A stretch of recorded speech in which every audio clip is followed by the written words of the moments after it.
ஒவ்வொரு வேஷமா கலைஞ்சிரும் போல இங்க இருக்கிற நிறைய பேரு நடுங்கி போய் இதுல நம்ம மேல அவதூறு வேற. இப்ப புதுசா ஒரு வெப்பன் ஒண்ணு கொண்டு வந்திருக்காங்க. அது என்ன தெரியுமா? அவங்க தயவால தான் நம்ம ஆட்சி நடக்குதான். மக்கள் தயவால இந்த ஆட்சி நடந்துகிட்டு இருக்கு. மனசாட்சி உள்ள சக்திகளோட ஆதரவால இந்த ஆட்சி நடந்துகிட்டு இருக்கு. நாங்க தான் அனுப்பி வச்சோம் அப்படின்றாங்களே. அனுப்பி வச்சவங்களுக்கு மினிஸ்ட்ரியில இடம் கொடுத்தா ஏன் கதறீங்க? ஏன் இவ்வளவு கோவம்?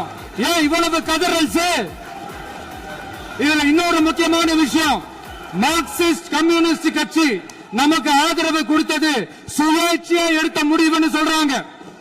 அதே மாதிரி இந்திய கம்யூனிஸ்ட் கட்சி நமக்கு ஆதரவு கொடுத்தது சுயேட்சையா எடுத்த முடிவுன்னு சொல்றாங்க. இதுல எங்க இருந்து நாங்க தான் அனுப்பி வச்சோம்னா புரியலையே. மக்களுக்கு நல்லா புரியும். எல்லாத்தையும் தெளிவா பார்த்துக்கிட்டு இருக்கிறாங்க.